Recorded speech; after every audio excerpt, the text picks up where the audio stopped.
wants better sex? And who wants to start having better sex immediately?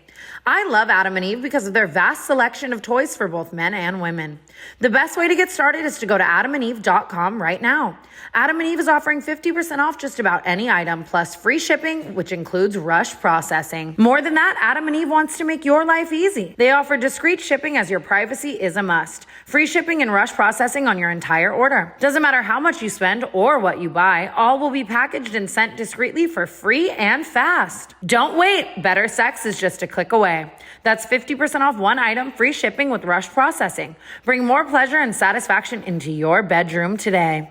Just go to adamandeve.com, select any one item. It could be an adventurous new toy or anything you desire. Just enter offer code TANA at checkout. That's TANA, T-A-N-A, at adamandeve.com.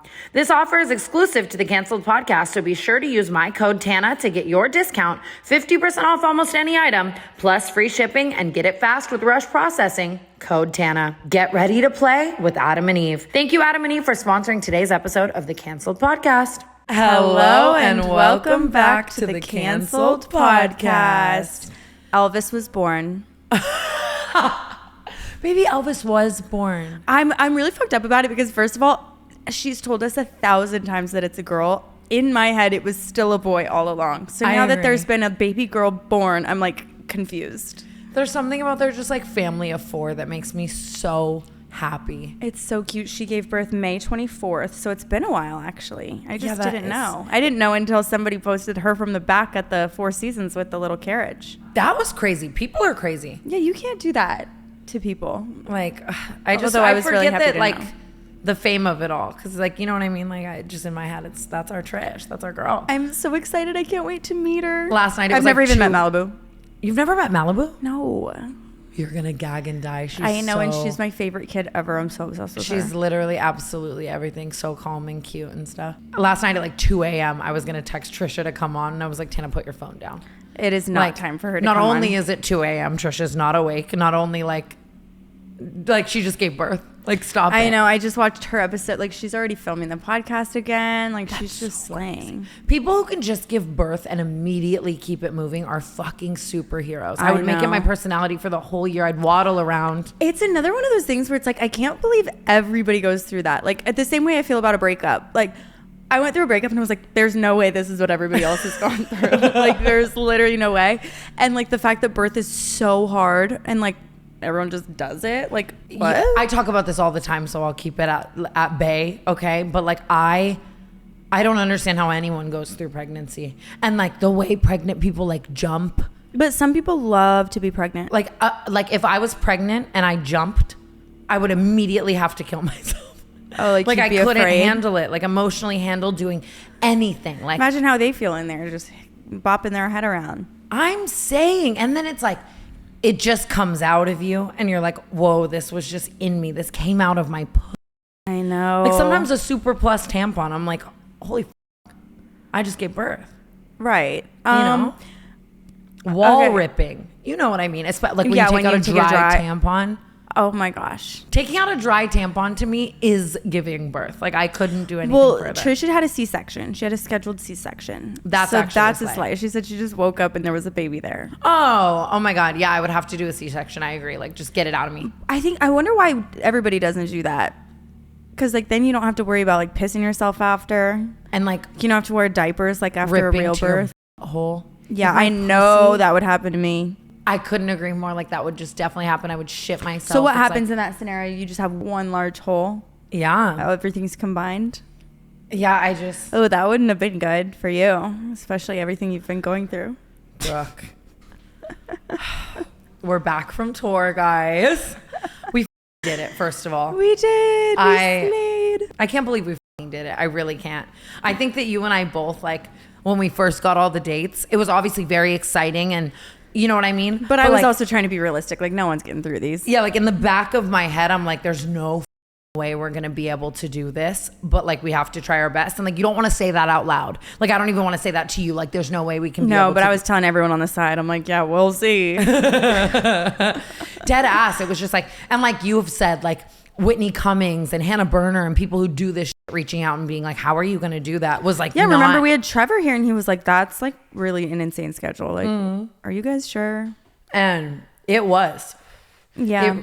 I mean, it feels very nice to prove all of the people who doubted us and publicly doubted us wrong. Wait, should we talk about the Dave Portnoy thing for a second? Because honestly, it kind of cracks me up that we made such a stink about it. You guys, fun fact, like me and Tana have like run home with this like concept that Dave Portnoy doubted us and he said we would never do it and we were the scum of this earth. Like, and we've been like dying on that hill. It's the definition of like telephone. It was slash but like two delusional bitches telling each other like exactly. Worse than that was like a version of like starting to believe your own lies. Like, but I never thought it was a lie. Like I have this vision of us watching this clip. I can remember it in my head, but Me too. But it doesn't exist. Please help us out, canceled viewers. Like if you're bored too, like because I still refuse. There's a clip somewhere of Dave Portnoy saying there's no way they'll ever make it through these dates. I'm dying on that hill. I swear it exists. And so the whole tour, we're like, I'm dying. We're going out on stage, show 45. And we're like, we got to do this. Dave Portnoy doubted us. And then we went back to watch the clip on our final show. Like on our final show, we were like, you know what? We should find the clip and make something about it. And it's not, there's it's like him there saying isn't- Tana's a flake and like them saying Brooke will keep her accountable. Like, duh. Yeah, like nothing rude was said at all, but I know he was doubting us, whether he's vocalized it or not. Well, for sure, as everyone was, and like valid as fuck, you know what I mean? But it's like you and I are the type of bitches to like really harp on something, like or like especially a man doubts us, like we're making that our whole personality. For sure. So it's like everything I do is to spite someone who has not believed in me. I couldn't agree more. Oh, I went so far as to make one of those little dancing edits of Dave Portnoy so that I could like put on the screen like dance if Tana and Brooke made it all the way through the door. But like I couldn't even post it because like he never fucking said that. I'm imagining if you didn't fact check it and just post it. You'd have been like, Brooke Schofield posted this like I don't even know what she's talking about. Oh my God. We're idiots. Fucking idiots. He lost Miss Peaches. Did you see that? Oh my God. But then he found her. That's good. I would have been so distraught if Miss Peaches was gone for good. Although if I saw Miss Peaches on the road, I'm taking her for ransom. $1 million ransom, literally. More. And I know he would pay up. Oh my God. I just saw a video of her eating like catch steak or something. I was like, that dog lives so much better than me. I tried to get this new cat named Wookie. And I got scammed. What do you mean? I found another cat, and it was like the same thing that happened with Murphy, where I like went on Pet Finder and it just jumped out at me and I knew that was him. Okay. Because I want to have a boy cat. And he had webbed toes. Yeah, he was an extra toes cat and his ears were curled. Okay. So he was smirking to camera sent me. He was really special. And I was like, oh my God, this is a unicorn. I can't believe I found this cat on Pet Finder. And I reached out. I applied on every single platform that you could apply on. I sent them emails and stuff, nothing. And I was like, I was beginning to lose hope. And then I got a text that said, I am Wookie's foster. Would you like to meet Wookie? Wookie is the funniest name ever. I said, please, I'm begging. In fact, I'm going to send them another text right now. Oh, and they ghosted you? I said, yes, can I please meet Wookie? And then they just never said anything about it. Wookie left you on scene? Wookie left me on scene. I'm And then they sorry. said, apply. I applied 7 times. That's happening to me right now with Cabo birthday houses, with Mexico birthday houses. I can't seem to book a house for this trip to save my life, and I just need opulence. What do you want? Yeah, what are you looking for? Well, I applied for this house that had a water slide that landed to a pool that was on the beach.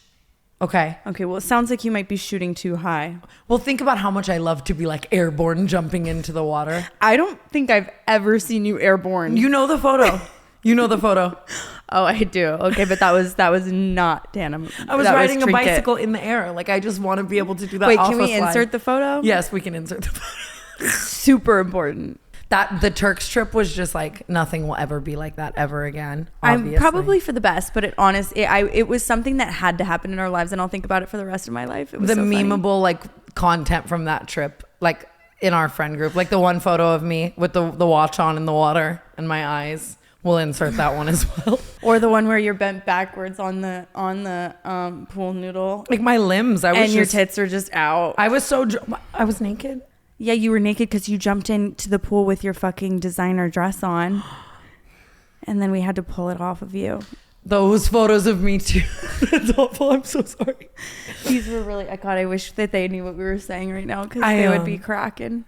We'll insert them, but Kylie Jenner wore this dress and then Justine brought it to me and like no one else had wore it yet except for Kylie Jenner. And I was like, I can't wait to wear this on my birthday trip and surf. And then I have on Peppa ears on the beach and I'm crawling in these photos in this dress. She goes, bro, take pictures of me. And the pose that she was doing in all of these photos, it was like no paparazzi. Like, why are you taking a photo of me? But I'm like, you begged me to take these images. And I'd had so many big frozen drinks. I burst out the zipper. I jumped in the pool in my dress. Like, you're not giving Kylie, you're giving Wookie. You were giving Wookie. And you fell out of your chair like 7 times to the point where I think we had to just confiscate it. Have I told this story on the podcast? I think so, but I think you should give him a quick refresher. We're all at my birthday dinner on the beach, and mind you, it's just beautiful. Like in any other world, this would be wholesome. But I don't know why I thought that like the sweet, wholesome, beautiful birthday dinner should be after Noah's Ark, which is the bar in the middle of the Turks Ocean that everyone goes to get like the most hammered of their life. And so Amari threw up on Kyla, like you know, yeah. It was everyone was a mess, including me. I was probably the most of a mess. And I'm sitting at the head of the table in the sand at this table and chairs, and I just remember. All I remember, like, think of how, like, you saw it, but, like, I have the POV. You know what I mean? Yeah, it's just everything continuing to go sideways. And then I would see stars. And then sideways. And then stars. And then sideways. Like, I was so drunk I couldn't sit up in the chair. No one was even trying to catch you at a certain point because it's like, there she goes. And I turned to Joey Joy, who's sitting next to me, and I'm like... and I'm like... being like a... about it too. I'm like, it's literally my birthday, like my chair won't sit up straight, like you have to switch with me right now. And you know, Joey, he's like, okay, like here, take my chair. And I just remember we switched chairs, and finally I'm like, thank God, like it was the chair. And then all of a sudden, sideways, stars. Like, and I just remember laying there looking at the stars, and I was like, oh fuck, it's me. It was so you, but you know what? It was such a fun time. I am happy you're sober, though. I think we really have. I spent an entire night talking to one of the butler guys. He only spoke Russian, maybe. And I was talking to him on Google Translate till 4 a.m. Like, what were you saying to Pasha? Leave him alone. He didn't know either. Yeah, he didn't know at all. I really want to have a drink on my birthday. I don't think you should. I don't think it's what it's all cracked up to be. I know, but it so is. And maybe I'm just in this wave right now where I'm convincing myself that it so is and it isn't. It just, obviously sobriety is hard. And I have never gone on this sober journey with the intention of it being like forever. And I say that because it's like, I love and this goes for drinking and sobriety, like the good sides of sobriety and the good sides of drinking. And obviously there are bad sides to both. Obviously with sobriety, they are less detrimental, the bad sides. But the bad side for me is how bored I am all the time. Like, and my social battery, and my back hurts so goddamn bad. I would love to take the edge off. And like, I would love to be able to have a drink with all my friends. I would love to be able to have a glass of wine at dinner. But you can't. I know. And I'm at this point, and I already know what people are going to say to this, and I'm trying to convince myself otherwise. But to me, sobriety forever feels like defeat. And I know you can look at it as like, so does like relapsing. So drinking can be defeat. You know what I mean? But like, it's one of those things in the way that I like want a house or want a car. Like, I want to be able to drink moderately more than anything in the fucking world. I want it so bad. Like, I know. So I feel like that would be your perfect world, was just, it like would just be to learn moderation. I've been reading so much about. Is there such a thing as learning? Like, do people ever say that they were able to like change that way? There are lots of people who do, and there are lots of people who don't, you know, and I've been doing like a lot of research, and like I definitely, if I were to do it, wouldn't just want to, I feel like I raw dog everything, like how I am in life. Like I'm going to go sober and just do it on my own. And like, I would definitely want like help with that and like to learn and stuff. Yeah. Do you think it has anything to do with your environment though? Because like I feel like none of us ever go out with the intent to stop drinking or to drink moderately. And like I do, like I never have more than like a couple drinks, but like we're always all just like pounding shots and stuff. But I think the reason I never have more than a couple drinks is because like most of the time I'm just going out with like a couple friends to dinner, and it's like we're not ordering 17 drinks. We have like 2. And I innately am the type of person where even if I went out to dinner with a couple friends, I would want to have like hella drinks. And then I would want to go have a night. Like it would be about me really, really, really fighting what my body and brain naturally wants to do. Yeah. You know what I mean? And even like Paige will go out, and if everyone's pounding shots, she'll have her like 5 shots, but then she goes home. Like I would have my 5 shots and need 5 more and go to an after party and do a bunch of fucking shit I'm gonna regret. Like I wish there was, and there's not a stopping Yeah, point. it's amazing. Like not amazing, but it like I've always been like I cannot believe you can even still keep going after a certain point. But I think that that's what's true for me and Paige. Both of us are on antidepressants. We cannot drink more than a couple drinks without it literally taking us out. Like we both like that. I would be passed out before I could even start posting the TikToks you were posting. You know what I mean? Like, yeah, it wouldn't happen. Mm-hmm. I don't know if that's necessarily why, but and I'm just in such a happy, healthy relationship. Like I was really thinking about this last night, like how much I never want to be like, this person brought me out of like darkness, because you bring yourself out of darkness. But like my motivation to be better for someone else on top of being better for myself. Like I don't want him to be dating drunk, awful fucking Tana. You know what I mean? Yeah. Also, he really doesn't have any experience with that too. He does. Does he? That's how we met. Yeah, you met drunk. Yeah.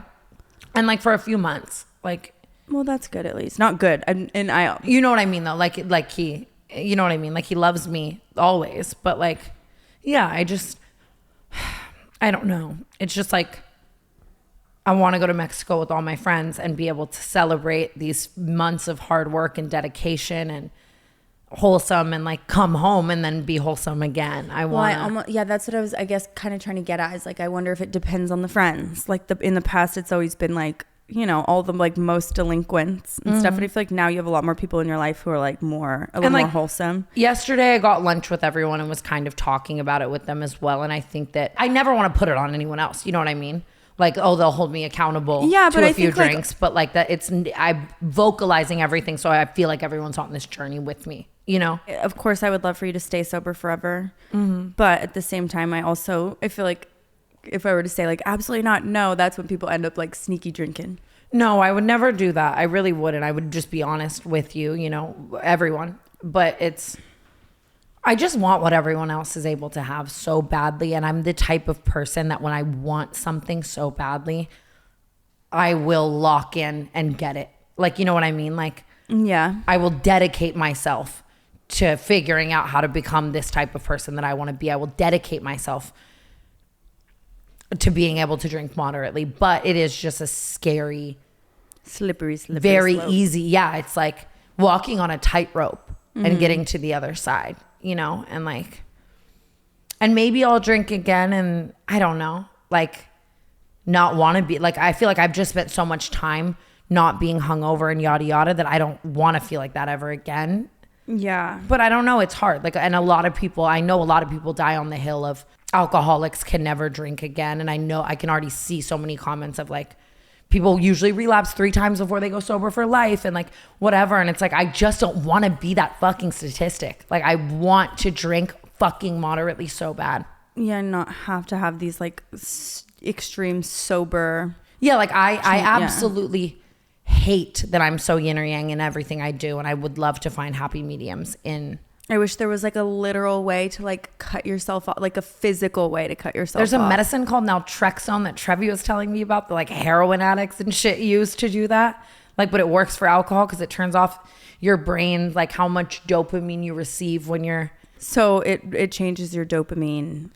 Yeah, I don't know. Like how you respond. I mean, I just don't know what I'm going to do. It's obviously like it feels easier to just be sober forever. But like sadder to me and way less fun. I get what you're saying. Like, but I'm in a point where I don't get what you're even talking about, because it's like, well, maybe because I drink so often. I don't drink heavily, but I drink very often, like almost every day. And I don't feel the same from it. I don't get like happy, like, in, you know, when you first start drinking and like you have that feeling where you're like, oh my gosh, I haven't felt that in 6 months. I definitely do feel that, but that's probably not good. But also don't do it for 6 months and then think that's that, what I'm like, saying. I think that I've gotten myself to that point, but it's because of touring and stuff. I was obviously drinking so constantly. And in my head, I can always find an excuse to drink because I don't really have, like, I'm like, I drink every day. I don't have a drinking problem. But I don't have like a problem stopping myself. So I'm like, whatever. Like, yeah, it's moderate. It's like having dessert every night. Like you're able to, like, you know what I mean? yeah, but I've also like, I've almost like built myself up to the point where it literally is like, it has no value. It changes nothing. That's true. And I don't want, when I say that I'm bored and I'm not having fun, for people to mistake that. Like, there is sober fun. Like, I enjoy sitting with my friends and fucking talking and laughing. I enjoy playing poker. I enjoy fucking going shopping. I enjoy doing this. I enjoy other things. It's just like taking the edge off, letting a little loose, like dancing with all your friends after some drinks. Like, you know what I mean? Like drinking a wine and having the giggles, and like my scoliosis doesn't hurt so fucking bad. Yeah, and but like, just keep in mind all of the things, like everything's happening exactly the same. You just feel different. So it's like your back 100%. still hurts. You just don't know about it. I just would love to not know about it for 5, you know, but well, I mean, we'll see. I get that. It's Why funny, don't we get you a back brace? There has to be steps before relapsing. I know. It's not I just get that. what you're saying. I know what you're saying. It's just tough because it's like, I know. And I would just love to be able to like celebrate, like drink like have a glass of champagne on my birthday and celebrate, like, and it not be this toxic relationship. I'm just trying to like find a way to rewrite this, and like, I'll see. I'm not going to go crazy balls to the walls. I was talking about this all day the other day, and I went and watched the Amy Winehouse movie. And at the very end of the movie, it just cuts to a black screen that was like, Amy died on da-da-da after drinking after a long stint of sobriety. And I was like, oopsie. Yeah. is this fucking play about us? Yeah. No. Like, fuck, you know? I mean, so I don't know. I really don't. I mean, I want to be safe, and I want to be healthy, and I want to be happy, and I want to be the best me I can be. And what if we all went sober, and then you wouldn't feel so sad? No, it's not that. It's because I'm able to sit around everyone else drinking, and it's not like I feel like not included. Yeah, y'all hear that? It's more like a sadness of like, I wish I could be like everyone else and be moderate. But you're so much better than everyone else. I You're love sober you. and rich and famous. I really do love you. Just So kidding. much. But I love you too. Well, We'll I see. think your birthday's going to be fun whether you drink or not. I agree. Of course, all your birthdays of Tana's past have been blackout fests. And I don't want that. I don't want that at all. And I've had like lovely conversations with everyone where they know and respect that. And I think I definitely want it to give a little more wellness retreat vibes than it ever has. I just came back from a wellness retreat. How was it? I'll write you a little itinerary. That trip looked so fucking It was- fun. You actually inspired me to want to go to Mexico. I was like, Brooke is thriving. It's just so amazing there. And literally everybody's so much nicer in Mexico. I don't know what it is, but like, oh, I love it there so much. And it's such a quick flight. I went with Aloe Moves, and literally it was the most extravagant thing. I've never even really been on a band. I've been on one brand trip, I think.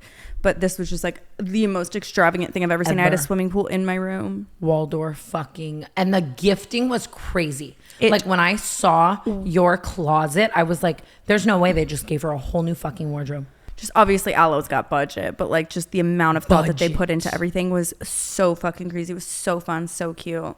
And everybody there was like literally amazing. All the trainers, because it was 6 of us, like influencers, and then like probably 6 trainers. I think they're smarter to do a way smaller trip too, because it's like less drama, less like a million people making TikToks and like drama and like whatever. Like I felt like they were kind of like rewriting the brand trip. Yeah, it was supposed to be like really intimate, and like it was like we had, I don't know, everyone got close. Was there any drama? There was no drama. Well, I'm happy that you went. I'm so excited. I'm praying you're going to be able to make it to Tana Moves. I'm coming to Tana Moves. Okay, so listen, guys, I'm getting my boob job in 10 days. What's the exact day? June 18th. Oh my God, that makes me happy because that's funny. That's Or June- Ari's it birthday. Might be June 19th. I want to take care of you so bad. I don't think it's going to be that much. Like, so one of the girls on the trip with us, on the Aloe trip, had literally gotten her boob job 5 days before. And she came... First of all, her boobs before looked exactly like mine now. She showed me the before and after. That's got to be so reassuring. Like, I'll have what you're having. So much, because first of all, she told me what size she got, and it's 300 cc's, which is exactly what I'm getting. I'm getting one of them's like 290 something. And you're going where?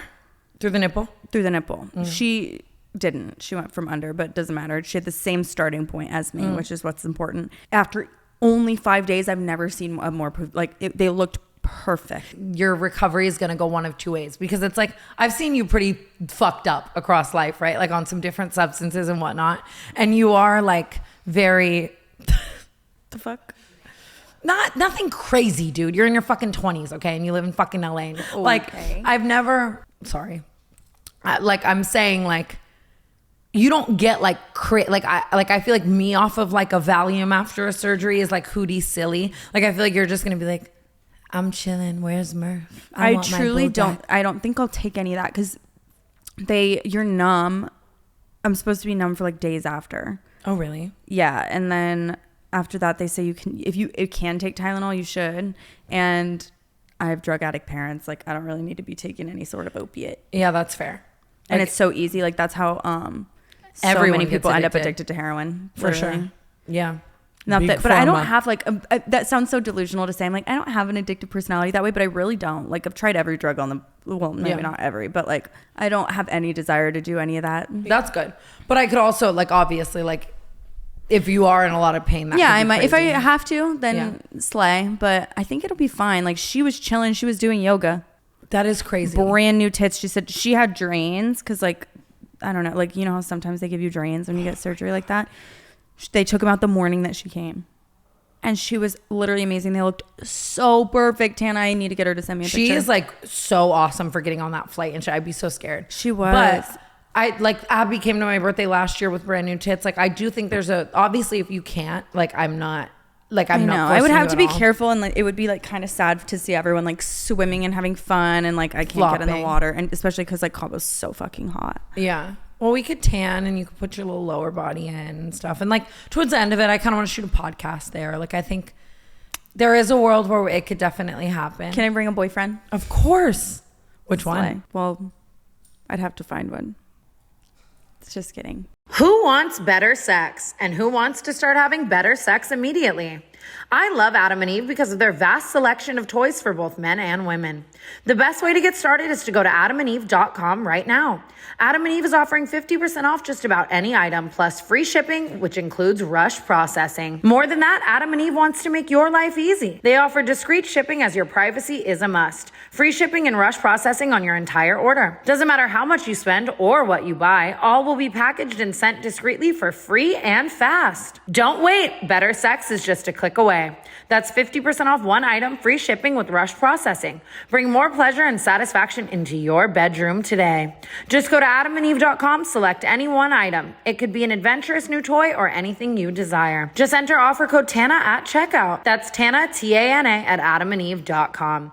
This offer is exclusive to the Canceled Podcast, so be sure to use my code TANA to get your discount, 50% off almost any item, plus free shipping, and get it fast with rush processing. Code TANA. Get ready to play with Adam and Eve. Thank you, Adam and Eve, for sponsoring today's episode of the Canceled Podcast.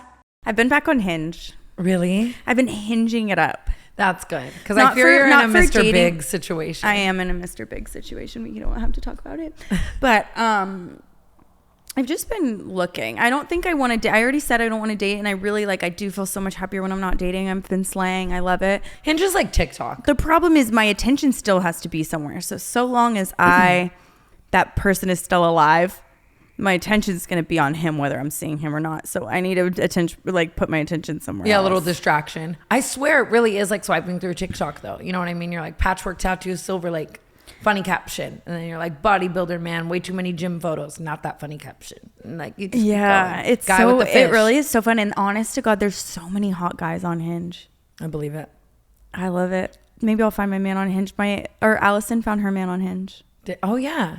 I think they're it so can happy. work. I was in a successful Hinge relationship for a second there, and I was like, all credits to the app, designed to be deleted. But then everyone else was a murderer. So I actually was just thinking about this Hinge guy that I was talking to, like in this house, like last year, and I just let this slide so hard. And looking back, like it's so unlike me to do this. The other day, Ari's 6'1", and someone was asking me how tall Ari is. And I was like, oh, he's 6'1". And I was like, I was thinking about it. And I know that because I matched with this guy on Hinge, right? And his Hinge said he was 6'1". We go on our first date. He's 5'11", and I'm in heels. Like we are the same fucking height. And I'm like, you fucking lying ass bitch. And I think his Hinge said 6'2" too. Like 6'2" to 5. That's where I draw the line. 2 inches is the max. Because I remember it because Ari was like, one night the guy came over and then left, and Ari was like, Tana, I'm 6'1". And I'm standing there like looking at Ari, and I was like, oh fuck. Like I've been bamboozled and swindled. And the guy kind of looked like Ty Collins too. So then him being like Ty's height, I was don't like, tell Paige. no, and everyone was like, you're literally dating Ty right now. Like I had to stop because it was Ty's 5'7". But like, do you get what I'm saying? Like 5'11" Yeah. to me in heels. I was like, this is Ty. Like I'm running around fucking But like Ty. what's crazy is it isn't short. Like 5'11" isn't short. No, but lying about your height on a dating app is so fucking wrong. But I would do it if I were a man. No question about it. I would lie about my height until the cows came home, and I would gaslight anybody who tried to tell me otherwise. I would carry around a faulty tape measure. And I would literally write it home. It's so true. It's funny because we were on tour, and I think you and me were talking about this, and then J-Rod like chimed in. And no, or it was Paige. I don't know who it was. But we were talking about how like on Hinge, you match with a guy who's 6'4" because then you know he's at least 6'1". Like yeah, and well, what's important is that there's no such thing as a man who's 5'11", because anyone in their right mind would say 6 foot. Hello, Yeah. like don't be stupid. So if they say 5'11", they're 5'8". Absolutely. And like Because that means they can't go so far as to say 6 foot, because that would be just too much. And this is just so universally known across women and like never talked about. Like that's fucking crazy. And men are always trying to talk about how women lie. Like I guess you could say women lie on dating apps by using Facetune galore. I was using this photo of me on Hinge for a while that was just like me at Weed Lake with like brown roots. Like I didn't even look like that. I'm just presenting as somebody I'm not on my dating apps. I'm like, one photo's me holding a baby, one photo's me on a horse. Like I'm like, who are you trying to fool? Like you have a podcast where you talk about anal. Yeah, I had to like really fucking change my shit up in the end of Hinge. Like I made my fucking star photo me with like an iguana on my head drunk. I was like, let me just have them know the real me. I made my prompt about Helen I Keller. love those iguana photos. Like, you know, I don't even know. That's how you get a real one. I need to circle back to our I was gonna segue and then I completely forgot, but to our opiate conversation that we just had. I feel like I have said too many things on this podcast about pills too casually, to the point that now people think that like I'm abusing my prescriptions and abusing pills, and like, oh, I've seen people say that about us actually. and I just want to say, like right now, I am prescribed Adderall and I'm prescribed Xanax. I'm prescribed the smack pack for ADHD. Like you need the fucking stimulant to make yourself focus, and then unfortunately you can't sleep, or at least I can't when I take Adderall. So I'm prescribed Xanax for the anxiety and to kind of chill me out before bed. But I take it, I was going to say only as prescribed, but I take less than I'm prescribed. And like I always have and I always will. And like I have been in places of my life where I was severely abusing pills, and I will never, ever, ever be that person again. And I'm not at all. And like I know the severity of that. And I just feel like we have a lot of young girls watching us, and I just don't want to like glamorize that in a way like that I'm just taking shit for fun and taking shit randomly, and because I'm not. I agree. I take what I need for when I need it, and like that's that on that. And like I just don't want people to think that I'm out here. Yeah, no, I agree with that, and I Lindsay think we've done a bad job with that too, because I've said like I took my Adderall today, and like that's not a thing. You're supposed to take your Adderall every day. You know what I mean? And I'm obviously prescribed Adderall for every day, but I feel like it's really common with people who take Adderall. It's like first of all, I hate how it makes me feel. Like I hate my personality on it and stuff. Like I just don't like it. I've never liked it, but I need it. And it's like, so I'll take it when I feel like I really need it and I cannot function without it, or if I can't like do something without it. But if I can get away with not taking it, I'm not taking it. I can't be ashamed to say that, because it's like, I don't like, it makes me so miserable. It makes me like it just is like I hate my personality on it, and if I have one that day, which is like almost never. I get so fucking sad about that all the time. Like ADHD is just the worst in the regard that all of the medicine that you take for it has so many awful. There's hardly anything that's like good. Anything that makes ADHD better is like borrowing energy from like the future, and then like when the future comes, I do. And I just hate that, but it's like I can't focus. I am on like the one antidepressant though that like does help with, because it's like it is a stimulant. It helps with ADD, so I feel like I can get away. Wellbutrin. I can like get away with like that, but I still like struggle to get myself to do literally basically anything. Yeah, maybe I'll try that, honestly. You know what I mean? But I just want to let everyone know I'm not like, the cameras aren't going off, and I'm not giving like barred out like Wendy Williams. You know what I mean? Like I'm just. Yeah, me neither. I'm very much moderate, and like I don't take anything like crazy. That's a crazy thing to me too, is I spent so much of my life like very addicted to Xanax. I mean, granted, I was going through a lot and my whole life was 10 times more toxic, and I hadn't dealt with like a lot of my traumas and family issues and everything. So I was in more of a state of life to like suppress a lot. Mm-hmm. But like now I can take what I'm prescribed, the tiniest amount, when I need it, when I'm having anxiety, when I can't sleep, and that's it. And I'm like, if I can do that with benzos. Again, with the slippery slope. I'd love to have a glass of wine now and again. I got to eliminate Xanax altogether from my life with gabapentin, because gabapentin, like to me, has been, that was my lifesaver. That's another one I'm prescribed, by the way. Thank you very much. It does look like we abuse posts because of the way we talk about them. Yeah, and I just like, I never want to like. And you can also abuse, like, I think you just said that, like you can abuse things that you're prescribed just as easily as you can abuse street drugs. But I will shamelessly say that is my miracle. Like it has made me so much better in life at everything, functional relationships, everything, because I can just not be so fucking panicked. They all, like, my prescriptions save my life when I'm using them as directed, which is always, and I just never want anyone to go through the bouts of addiction to pills and stuff like I have. And I just want to say that so bluntly, because like I felt like I agree. And even in Hawaii, like taking that Adderall, because I didn't have mine, that was from Cody, and just like joking about it, like obviously it was like a funny joke to talk about, like I accidentally fucking took this, and like was like rolling tits and needed orange juice, and like, but like that's not funny. Yeah, but I just don't want people to think that like. Also really scary out here, because I've had times like,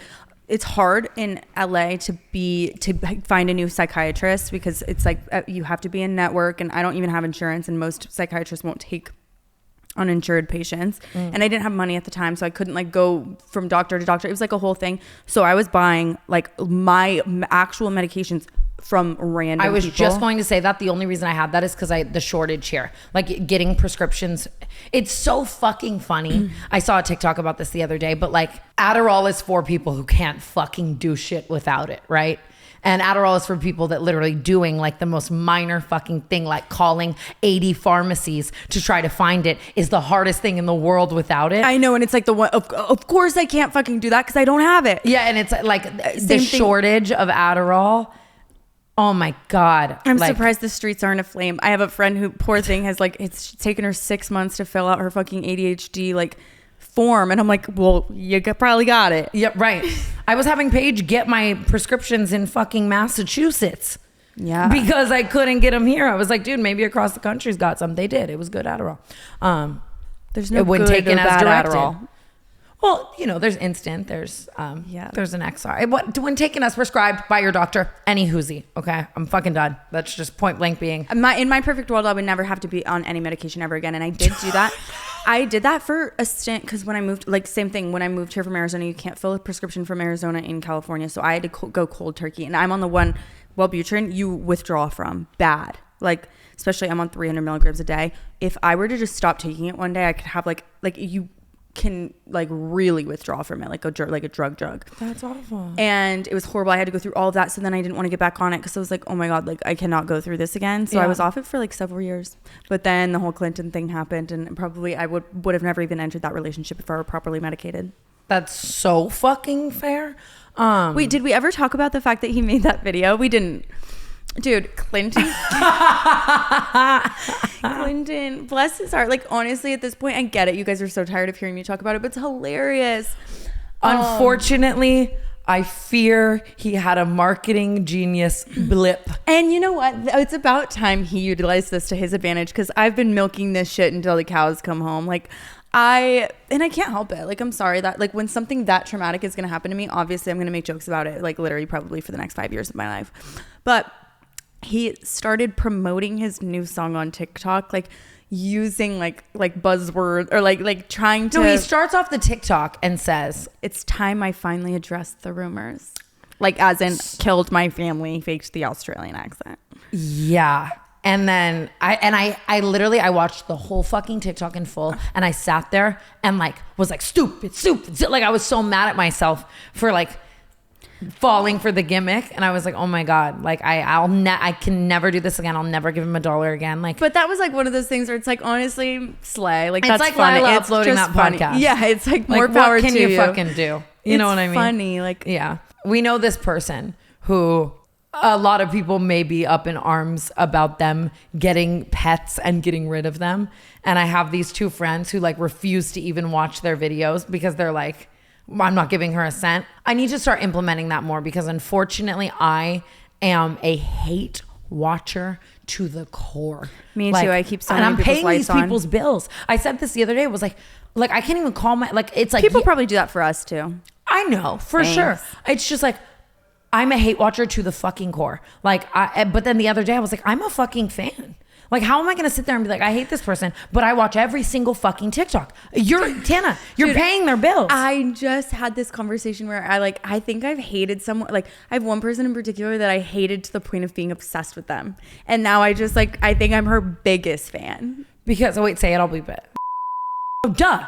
Like, she's so fascinating to me that I can't even like knock her anymore. It's like, I love her. That's the fucking thing, is Like, it's I love her. You have to, okay, stop saying that over and over again, because I literally do. But where is the line between those two things? Because I fully agree. Like, it's like a car crash that you can't look away from. And I hate and it. love are very, very similar. Like, you, it's just being passionate about something. That's so true. Profound, Brooke. To be indifferent is the worst feeling that you can have towards somebody. I fully agree. That is fucking crazy. And I've never been indifferent about anything. Literally. That's one thing we have in common, you and I. Never once in my life. Like, we just strongly feel about absolutely everything. It's so fucking real. I like that. I like having big feelings. Can I talk about A-list celebrities bailing on me? Yes, sure. Tell me if I've ever podcasted about this, and to shut the fuck up, okay? But there was a day a couple months ago where I got invited to go on WIZ Khalifa's podcast. And I always end up like, I don't know what this is. You and I were even talking about this yesterday to an extent, but it's like the few days before something, like I'm leaving on tour or a big trip or whatever. In my life, historically, always end up being the most booked and busy days of my life. It's like God wants that for me. I don't know what it is. Like, every single time we're going to leave on tour, that Friday before, I'm going to have 2 podcasts. It just happened to me. I was doing therapists and dropouts and fucking planning our show and fucking just a million fucking things. And it's like, why couldn't this have been spread out over the week? Like, why could Jake Shane only do the day before we had to leave for, like, it just like, and I love him, so obviously I'm gonna go do it, but I'm saying, like, it just, historically this always happens to me, and this was another one of those. We were leaving for Coachella, and I get invited to go on WIZ Khalifa's podcast, and this is the only day that he can do, and of course I'm like, I'm gonna fucking do that. I love WIZ Khalifa. I didn't It even doesn't know matter. Wiz Khalifa had a podcast. Over- That's amazing. Yeah. And Never forget, sorry to cut you off, but it's Wiz Khalifa related. The time that we were outside that restaurant and Wiz Khalifa's like, Tana. I'm like, what? that's the thing. I've like known him forever, and I'm like, wait, what? You're friends with Wiz Khalifa? I was so excited to be like, look, this is my friend, right? Like, such a flex, so kind. I'm in the car like, right? what is going on out there? I'm like, fucking black and yellow, bitch. You know, that's me, right? That's what I'm thinking on the way. I'm like playing whatever. So I get all ready. I get up. I put on my best, like, I'm hanging out with Wiz outfit. Like, I'm like, he's gonna eat this shit up. You know what I mean? Just more like streetwear. Like, you know, like good sneakers and like a good watch and like, you know, just, and it's far as fuck, and it's fucking up my whole day to like get there. And I get there, And I walk in and it's just a WIZ Khalifa ass set. You know, it's hot box with smoke. There's 500 people. I was like, oh my God, why don't we do this for the podcast? Like, it was just insane. Like, they're giving me gifting. There's a million bad bitches. Like, I'm so excited, whatever. And I'm like, this is worth it. I'm glad I came. And I wait for 30 minutes. He doesn't come. I order Chick-fil-A. I'm starving. I wait for another hour and a half goes by. And finally, someone just comes over to me. I swear to God, as casually as like, would you like a water? And they're like, Wiz is finishing his album. He's not going to pull up. Like, you know what I mean? Not going to pull up is crazy. Like, he gave you a taste of your own medicine. My eye starts twitching. And I'm like, fuck. And I've told you a million times, I kind of get off to people bailing on me. And I don't know why. Because you probably are validated like, oh, other people are out here doing this too. And I'm not a bailer anymore. I haven't bailed on anyone in like as long as I can remember. I've maybe like rescheduled things and whatever. Like, I've definitely grown and I just respect the fuck out of people's time as much as I can. You know, I still, especially with the ADHD, not to crutch it, but like, I'm late to shit occasionally now and again. But I'm like so fucking sad. But then they're like, will you do the podcast anyway? And I'm like, it's one of those situations where there's 500 people there and like, I just didn't want to be a bitch. You know what I mean? Yeah. And like, wait, so is it his podcast or he was just... It's called like Stoned and Sexy, I think. So it's like a bunch of girls and him. And so then I'm like, okay. And so then I end up filming with these girls that I don't know. And like, we do a whole podcast and they were amazing. Like, they were so sweet and like funny and like really awesome girls. Like, one of them was like, oh, let's go play basketball. Like, I want to take you. And I was like, let's go, ball is life. I'm so down. You know, I love basketball. And you do. You fuck with a good like game of pig. I really do. And it was cute, but it was one of those things where it's like, fuck, I almost just wish I could have left. I have a day before tour. Like, are you fucking kidding me? Like, whatever, blah, blah, blah. And we just don't end up rescheduling. And I don't know. I hope we finish the album and whatever. Right. Same thing.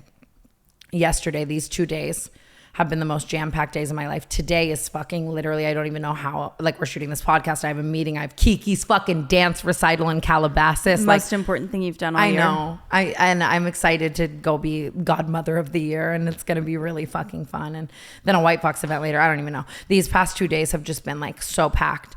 And I get a text from Lele Pons earlier in the week. And she's like, hey, I can't tell you why, but can I call you with Will Smith tomorrow or whenever at like 10 a.m.? I love Will Smith. And I'm like, obviously for whatever this is, I'm sure they're filming it. Like, it's not like Will Smith is just like calling Tana Mongeau. Maybe he's a fan. I fucking love Will Smith so much. And I'm like thinking of all these jokes I want to say and whatever. And it's at the fucking crack of dawn. So I get all fucking ready and I'm just like, and mind you, the second that I'm done with that, I have to go be in that role model music video. So everything was kind of like timed out, which you were supposed to do with me. And I'm so I was supposed to be in the video.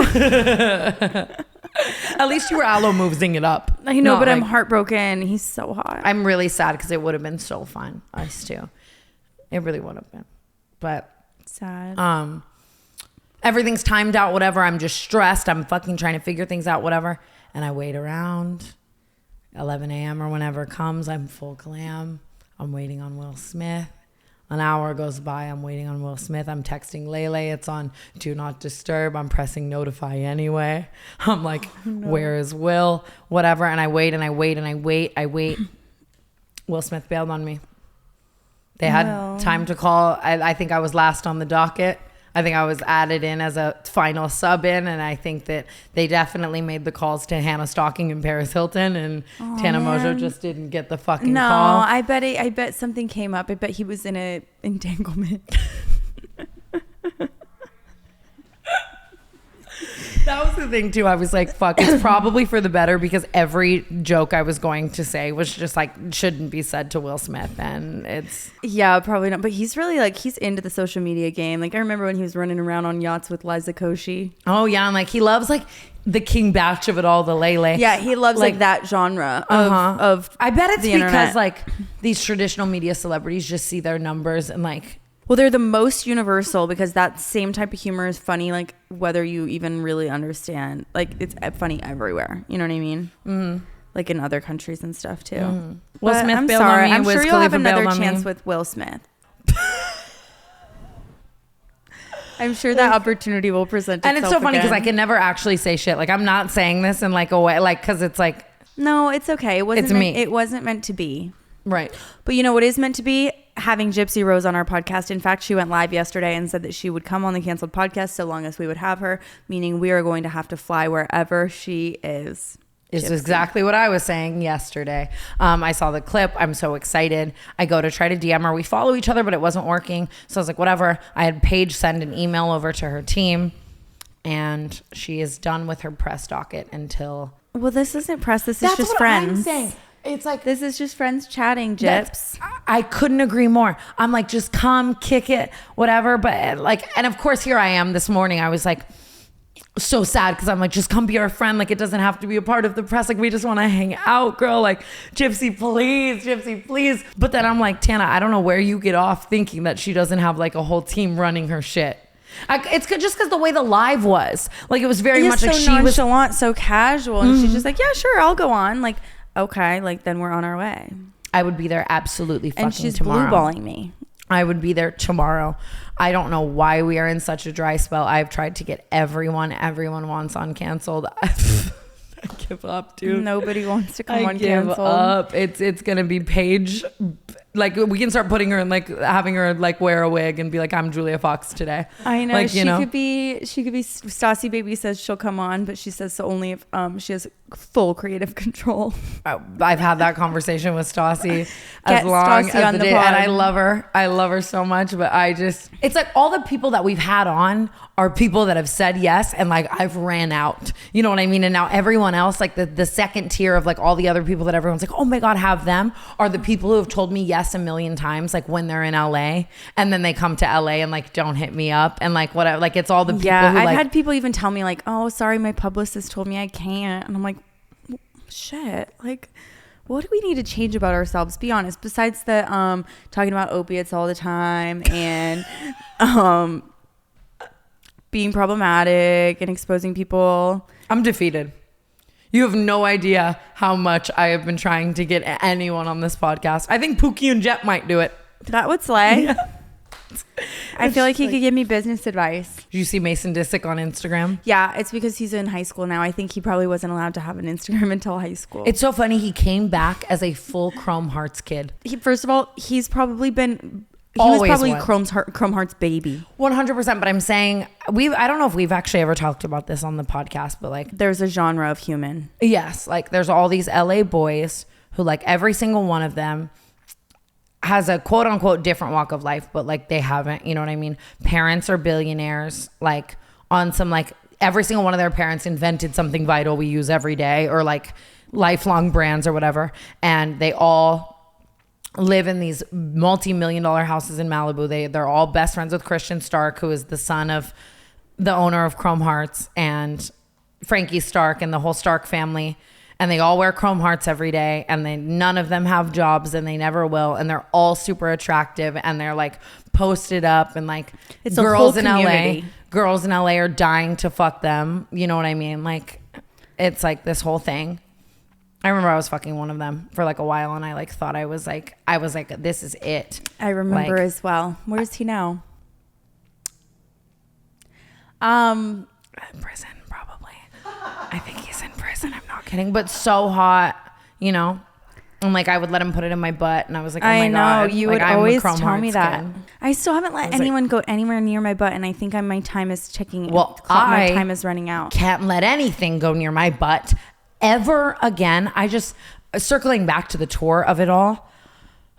This is what I get though. This is what I fucking get. Because any time in my life I have historically ever said that I think something's going to be easy, it is Armageddon. And I know this. It's like, it could literally be going to CVS and back right now. Do not say you think it's going to be easy. You're going to get in a 10-car pileup on your way there, Tana. You know this. You know this. It's just my life. Like, matter of fact, if I want something to go to shit, I will say I think it's going to be easy because then I know it's going to go to shit. And here I am We finish the Chicago shows, and you know me. I'm riding on this fucking high horse all around Chicago where I'm like, we're done. We're done with tour. Like, it feels like we're done. I know we have the California shows, but we're no longer in the Midwest. We're no longer across the country. We're no longer worried about a million things. Like, I can have a million security if I want. We're in California. I feel safe. Neighborhood, family shows. We're going to have special guests. They're going to carry the shows. The shows are going to be so easy because of that. The California girls, you know, they're just driving from their house. They're coming out. We're all going to fucking hang out. Like, it's so easy. I could bring my IV nurse if I wanted to. I could bring a masseuse if I needed. I could bring whatever the fuck it is to fix any ailment. Amari's going to come. He's my comfort person. This is the longest monologue I've ever heard you do. Fucking easy. I'm sorry. I No, could that go was on for the next amazing. hour, dude. I wouldn't shut the fuck up about how I felt like these friendly neighborhood shows were gonna be a fucking breeze, bro. And we get there, Brooke Amber. You and me, and you know, we're a little last minute on the show planning, but we get it written. We're there. We're gonna rehearse in Santa Barbara. We're in Santa Barbara. We fucking Ubered to the show. We haven't even seen the bus yet. It's fucking an hour away. The Dropouts pod is coming. I'm like, we is crazy. She took the bus. Okay. But you know what? The bus picked you up 20 minutes from your house. It just scooped you on the way. Okay? Yeah. Like, and the Dropouts are coming the first day. They're going to help us. Like, we're going to do stuff with them. The crowd's going to be so excited. And we get to this fucking venue, right? I wake up that morning, okay? And I have my whole, like, nugget, sweet and sour, fucking bubble gut surprise for dinner the night before. But I do that pretty frequently, okay? Yeah, you would think you could handle it. And I wake up the next morning and I have a footy little shit, okay? It's footy. But it's just footy.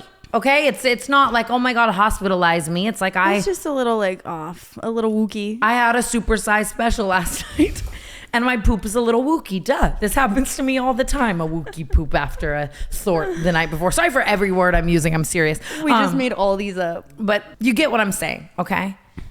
20 minutes go by and I'm like, oh, I'm not done wookieing. The wookification is still wookificationing. I go, I squeeze, and I go back, you know, beauty blending my concealer. Shit, it's fine, right? And then I go again. This one's I'm pouring a gallon of water into the toilet. And I'm like, okay, it's got to be all out of me, right? I get to your room. We're trying to fucking rehearse the show. I'm back and forth, whatever. Now, by the time we've made it to the venue, I have had 8 liquid shits. Oh no. I order Imodium AD because I now understand that this might be An issue. We couldn't even rehearse the show one time. It was just you up there, like being you and me. I was running back and forth to both of our chairs doing sound check. Like, and I swear to show. God, thank God that this venue bathroom somehow was like right beside the stage, because we have other ones where you have to take a boat, a train, and a plane to get to the bathroom from the stage. And we'll get there. You know what I mean? But I'm just shitting 25 times. By the time before our meet and greet, we're done with rehearsal, I couldn't sit. My butthole, I know my butthole looked like a Brandy Melville scrunchie. You know exactly what I mean. And now it's like every single person on the tour now has to know about it, right? Because it's like, oh, why? Yeah, that's like so dehumanizing too, because it's like you can't even hide it. Like, you just have to like bite the bullet and say, listen to me, everybody. I had to have like a real circle around me meeting where I'm staring at Aaron, J-Rod, tour manager Aaron, Paige, Allison, All you, 5 dropouts. all of the Dropouts podcast, everyone they brought, and say, I'm so sorry if things don't go accordingly today. I can't stop shitting water. I now take on the brat diet I'm trying. Bananas, rice, applesauce, and toast, okay? I'm trying to stop at the meet and greet. I felt so bad for the people by the end. Like, I was just weathered. Wait, did you see that someone left the show and said that they got diarrhea?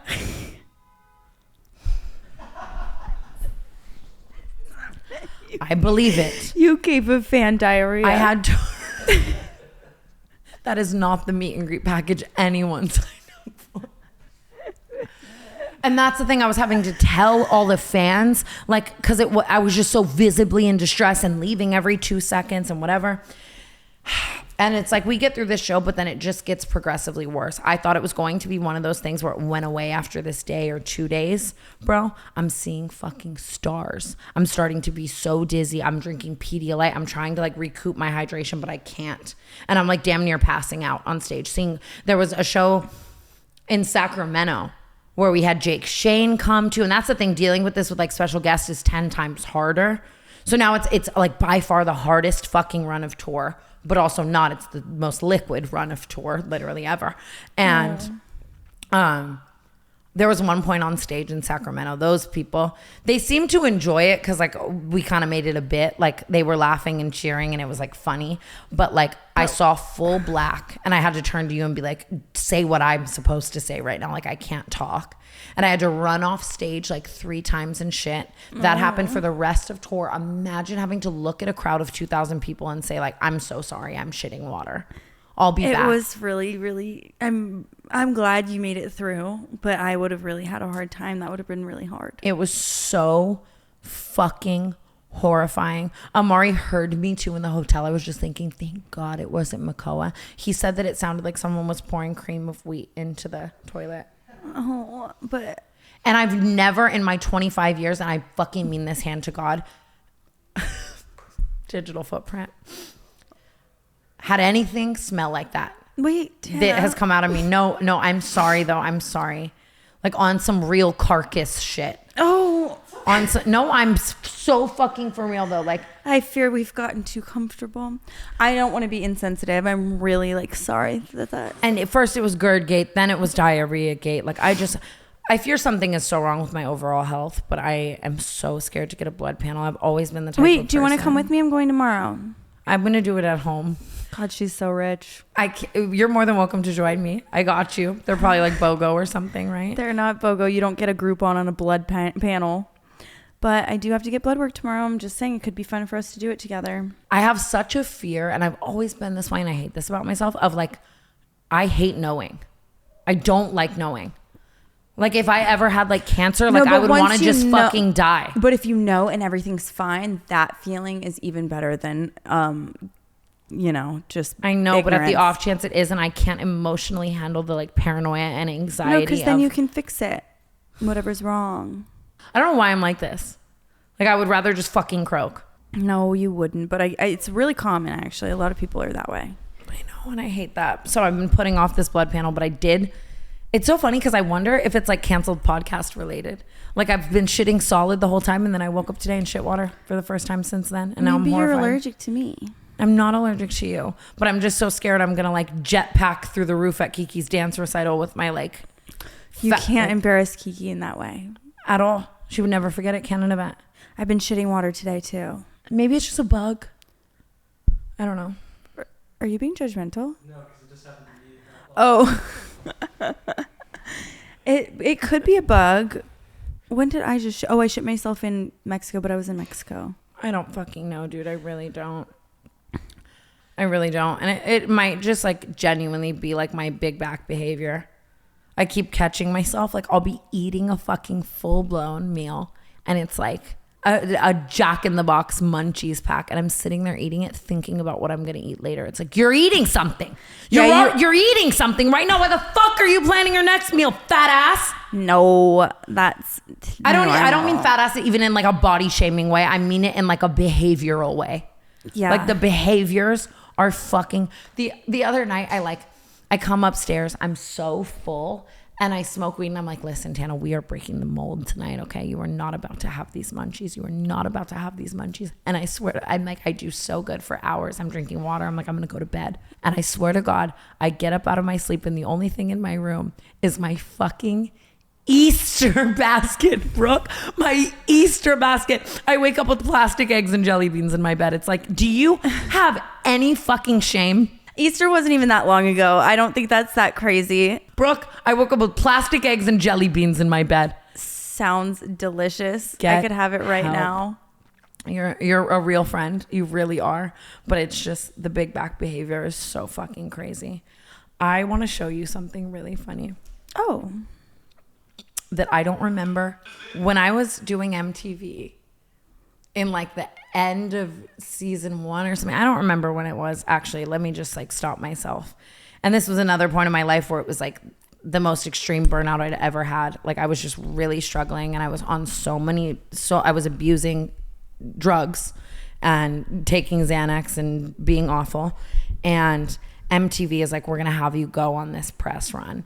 And I've never in my life done a press run like this, right? Like when we do our press now, I think it's like we choose podcasts that are fitting to us and like interviews that are like, you know what I mean? Like the interviewer is not against you.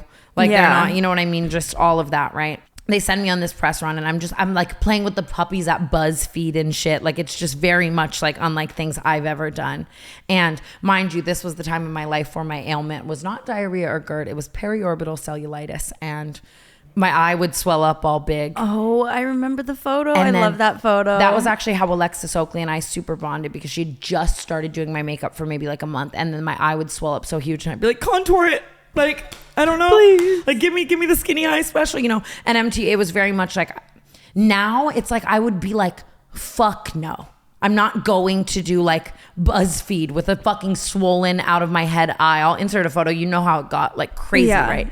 And at the end of this press run, they have me go on KTLA. Like, just like the regular fucking like Channel 5 morning news. And I have to get there at like 5 a.m. It's just like on this crazy lot. It's unlike anything I've ever done. And I've never rewatched anything from the MTV era, because it just like, I feel sad for that girl. You know what I mean? In every way, just everything with Jordan, like just all the fighting, like just everything. I was sad. And I found this clip on my timeline the other day of me on KTLA morning news, swollen eye, whole nine. Listen to my demeanor, like just defeated. Like I'm like, why the fuck am I here? Oh no. Here's some statistics. 5.2 million subscribers on YouTube. I was among the 1.5 million people who just watched your trip to Miami, which seemed like a lot of fun. That's such a crazy way to put it. Thank you for watching that. It was definitely a roller coaster. I bet. Tana Mongeau's here. Nice to see you. Nice to see Mispronouncing my name. Like, get off of KTLA news. Wait, God, you've lived so many lives. So nice. How did all this happen? I have no idea. I think I wake up every day, and that's the first question I ask myself. Okay. I was doing my hair today, and I was like, what's going on? But Oh, I love your little voice in that. You sound like young Tana. Who is that girl? That is so crazy. My voice in that time is like so wild. Why the fuck was I on KTLA news? I don't know, but I'm on Tana Mongeau TikTok, and I can't believe Get how much off. I can't believe how much, like, first of all, how many lives you've lived, but also just like how many phases. Like, I find videos of you every single day that I've never seen before, and it's so exciting. I'm right now like, there's like that one viral clip that's so funny. It got sent in the group chat this morning. What was it? It's like you in a Chris Miles video. But you're like, that wasn't very convincing. But like your little face is so cute. Me with the guy who doesn't like me back. Yeah, Chris sent me that. The comments. I feel so bad for him, because it's I like, do too, because he's really actually like misunderstood. It's like makes me he's sad. so misunderstood. And I think it's like, if he could ever sit down on this podcast and like just show the Chris that we know, Everybody would love him. he's the funniest person I've ever met. And like, I really, like, I know that my fans love me so much, but like, it takes two to tango in a toxic ass relationship. And like, people are also like, me and the guy who doesn't like me back, me and the guy who doesn't love me. Like, he's just a very stoic person. Like, he loved me with everything he had in me, and like tried his very best. And like, it was so two to tango, toxic. I was awful. I was throwing shit too. I was fucking like, you know what I mean? And it's like, Yeah, but you know what? It's always true. It's the same way like we look at celebrities and stuff, and we think like we know what people's relationships were like, and we don't. it's so true.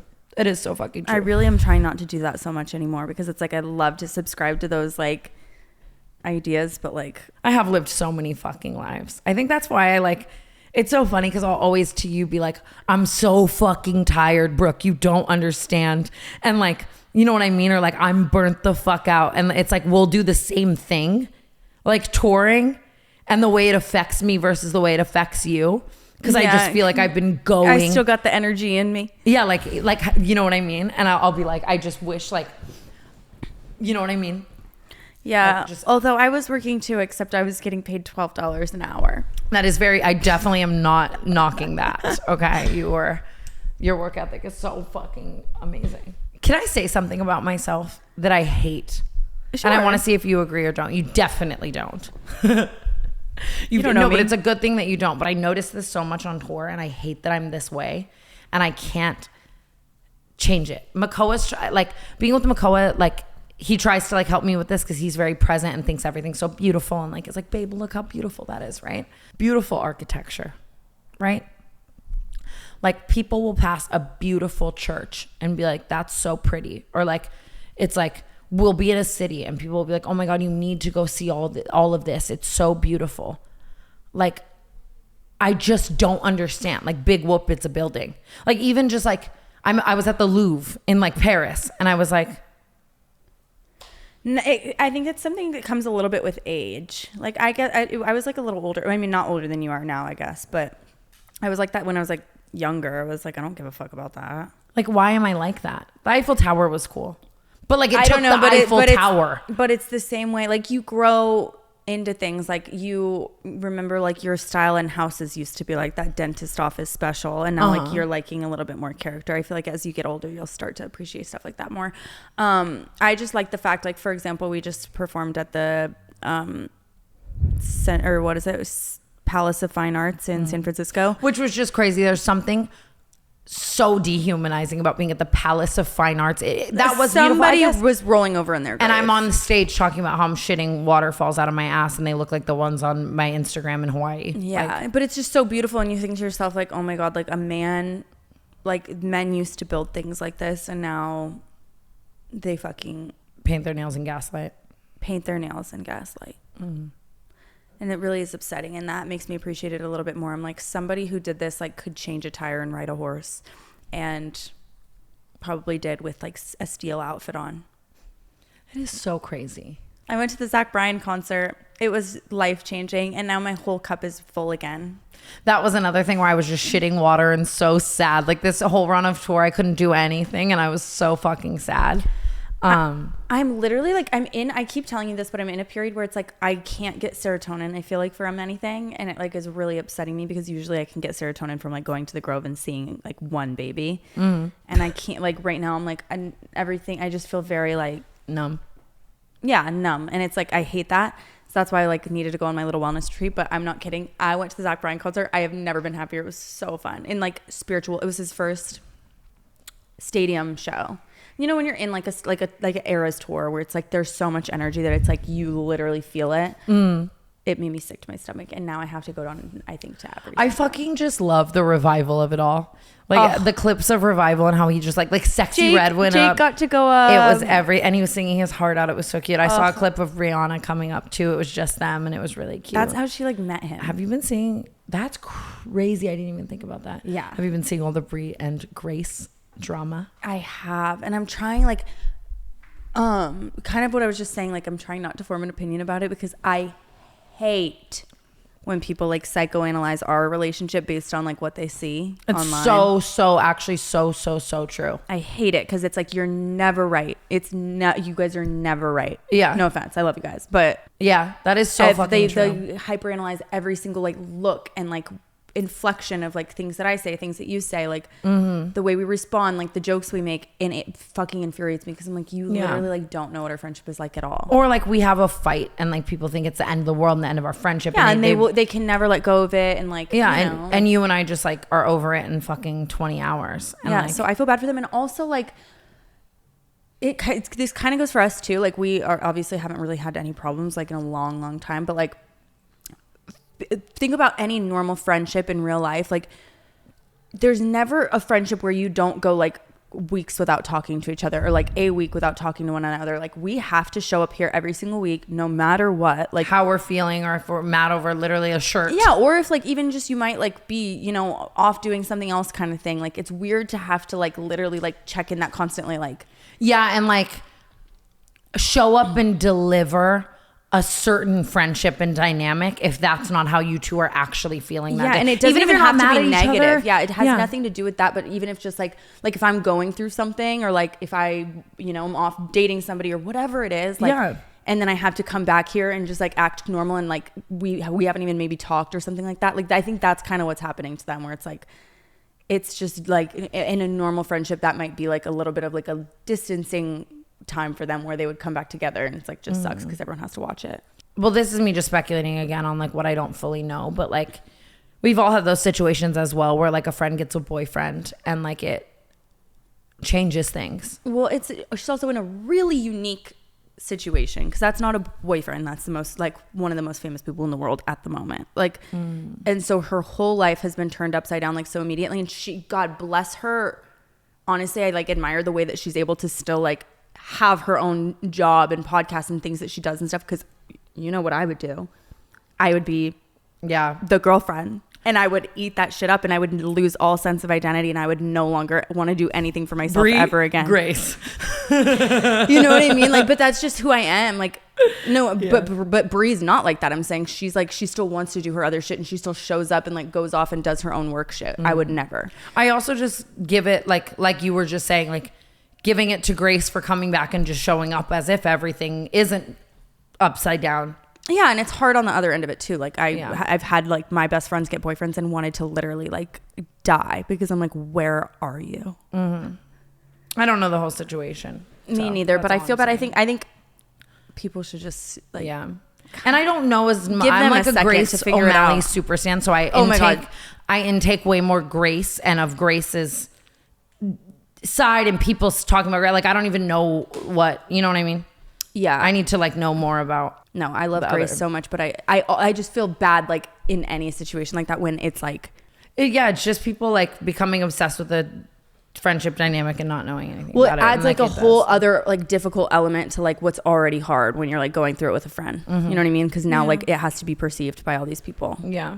And like give them a second, like they've been friends their entire lives. And like that is so sad and scary, and that does happen to like us, and I do just feel for that because I hate when that, like if you and I are going through anything ever and the internet's weighing in on it, it's always just 10 times harder, you know? Yeah, but Grace is slaying. Grace is going on tour with Whitney, which is fucking insane and so amazing. I can't wait to go to one of those shows. And she's been doing stand-up like crazy. Like she's always doing shows, which bless her heart. I wish so badly that I could fucking do that. Oh, I want to be able to do it. It takes the most balls in the world. It does. It's so interesting too because it's like we technically do that, but like if you weren't there, I would never be able to go out there. I already can barely go out there when you're like there. I don't think that's true. It's so hard for me. That's I don't the think that's drinking true part of it. That's why I feel like I can't just easily go sober because I like literally could never do a show if I couldn't drink. I don't think that's true. I really don't. At the end of this tour, when we got off stage in Oakland and we were saying goodbye to each other that night because you were leaving on your flight to Cabo, so I like got on the bus and drove home. But on the bus I was just really thinking to myself, like, I do think if you put anyone else in your shoes in the situation of this 55, 60 shows, 90% of people I know could not have done that. Like 100%. And I feel like I've seen the social media game through and through. I know so many influencers and people and who they really are and how they are, like through and through. And I really mean what I'm saying. Like they could not do that. And I think that, I mean, now that the tour is over, I guess we could obviously talk about it a little more, but like there was so much going wrong behind the scenes as well. Like, I don't mean with the shows, but I mean like even with safety, like we had a lot of really crazy issues. There was a show that had to be canceled and stuff because of like crazy threats and fucked up shit. And like, even thank God you're the type of person who doesn't get paranoid, because that was that people will see it in the documentary, but that was so hard for me. Like there was like a set of 10 shows where I was walking out every night on like 6 out of 10 because I was like really fucking scared I was gonna die and someone was gonna kill me, and it was like this whole thing, and it was so scary, and like just. And that shit just discourages you as a whole. It's like, I want to go home. I want to feel safe. Like, you know, just so many things. And just, it was long in so many shows. And I think that it was like, you killed it at every single show. Well, thank you. And it was wild. You killed it. I just think it was such a, like, so special. I keep thinking about it. I think that's part of the reason I'm like, so not like numb, but like that was such a big, like overwhelming of like, emotion. So many things that I almost like couldn't feel any of it. Not like that I couldn't feel it, but it's like it was so overwhelming that I just refused to acknowledge any of it as being real. Yeah. So it just like that whole, I just literally like had to start like going through the motions because it was Yeah, like you hit this that cannot max. be like that. This isn't. There's no way this is our and if I were to lives. try to process it, like because I'm so hyper emotional, I would have like just gone like, off the rocker. sobbed. Yeah, I 100% agree. It's like it's the most overwhelming feeling of love and you know what I mean, high anxiety and going hard and just every but it's emotion. gonna be so cool to like we're gonna like tell our kids about that forever, and hopefully we can do it for a lot longer. I agree, and I think we learned so much. And if we were to ever come back with another tour, which I think we will, They want the us to go shows to will be- Canada, you know. I would love to go to Canada and the UK and Australia, and yeah, I'm really excited. I want to just for go. the future. I want to do Cancel Down Under. so bad. Like imagine if that was like our vibe for all the different. Every Australian tour I ever had to, I was fucking. Like, you're going to find some sexies. You're going to find some real fucking sexies. Like, it's going to be fun. It's so fun. International touring is so fun. Get big off my phone. I'm just really happy, and I'm I happy am to be too. home. I'm happy we got to do it together. I feel like that would have been if you hadn't been there. I definitely wouldn't have been. able to do any of that. It is the most special bond and like memory. And we didn't and even fight. we literally- well, we fought once. I think that it's just like we also, but it wasn't even a fight. It wasn't was like a real 5 fight, minutes. but like that. Not that I think like we were just gonna fight the whole time, but like that's really cool. I would have fought with anybody like spending that much I time think with we someone. both just had to like, it was a real test to like learning someone else emotionally, at least for me. Like I felt like I really had to learn who you are as a person, what makes you tick, what to take to heart. Like, I think the same thing. You know Like what we I almost, mean? I had to like adapt my behavior to like what you like. You know what I mean? Like the Yeah. things that you're doing. But it's crazy because like the second Same. that I started like being a little bit less like hard on you for like the little things that you like that frustrated me about you, they stopped, and like vice versa. You know what I mean? Like 100%. I'm not so like judgmental and hyper analytical and stuff when you're like, it was like chicken and the egg. Like it just like one of us had to stop, and then it just all stopped. yeah, I think that we just gave each other a lot more like patience and slack, and like, you know what I mean? And in the best way, like to just let each other be each other and like do it whatever. And like, I think I just had to learn like so many little things. Like Yeah, I just can't take, I feel like I'm the type of person who takes everything someone says and does to heart really bad, and then I react on that too. And like I was able to really like, oh, Brooks like might have said something that I would normally snap at. I think she's being a little mean right now. I would know. walk it off. But you know Like, what? That like that's something even I am learning like now way later in life. What? Because I don't think of anything that I say or like how I act and like sometimes like situations as abnormal at all. But like I think it's because I grew up with sisters and my mom, and all of us have always talked to each other in such a like horrible, nasty, terrible way to where it's like I don't think twice about like being like, you're such a fucking stupid fucking dumb. literally. And I was able to just like understand that finally, and I think that it made me But it's like I don't mean it. It's just like that's how I like. because I don't think you're a mean person at heart at all. I really fucking don't. And like I was able to just take it as more of like a sister dynamic. And And I like, get so defensive too that it's like if I'm being mean, it's because I got my feelings hurt. I don't know.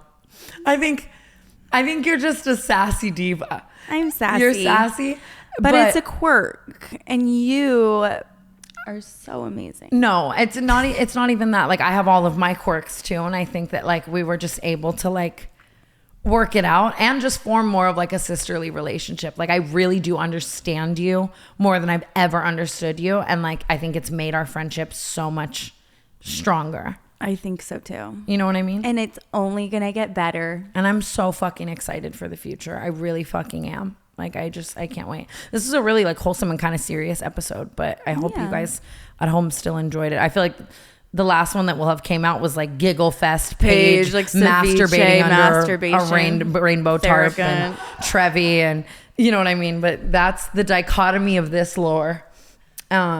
Guys, comment below, by the way, what kind of merch you would love to see us have. We have been trying to put our foot into a canceled podcast merch line, and I just like feel like we're in an influencer space right now where people are like, Alex Earl dropped her merch, and I've never seen more fucking people at home critiquing this shit like it was Met Gala fashion.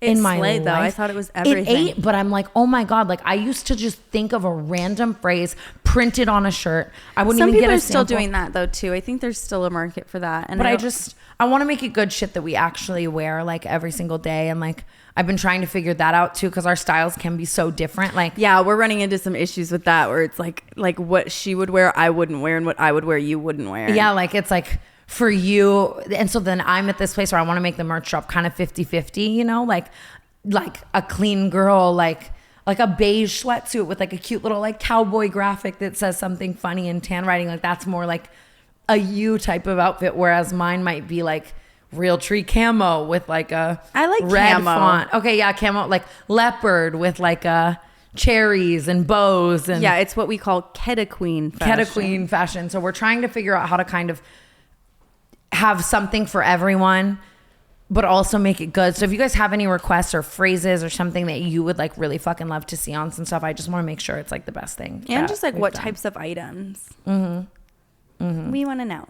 We do want to know. So if you guys could sound off in the comments below, that would mean the world to me. And guys, I love you so much. And thank you for being a part of like this whole journey. And I was really emotional at this last run of tour. Like I was crying on stage and like, just like, grateful isn't even the word. Like you did all of this for me from the jump, and for her as well. And just like your support and love for us, and the fact that we have so many people who are just fucking like us and relate to our mommy issues and our dating lives and our 20s. And we had this girl come up to us and like thank us for being so real about navigating 20s and like whatever. And I don't even think of some things like that sometimes. And I just really fucking appreciate everyone so much. And even just with my sobriety and this journey, like I feel like I've been so open and honest about how I feel about everything, and how I even just this episode being like, maybe I want to drink, and like maybe just all my feelings about like some of the deepest shit inside of me, and they do nothing but support and love us so much. And it's like, holy fuck. I agree. I'm so grateful We for love all you of guys. you so much for being here through all the eras, toothbrush, conventions, marriages, KTLA, and Chris Miles. Mindy. We love you. We love Bye, you. guys. It's fucking 500 degrees in here, and if they don't stop fucking building that house next door so we can open these fucking doors, it's like, what are you installing? Like a water slide? Like, I just don't understand.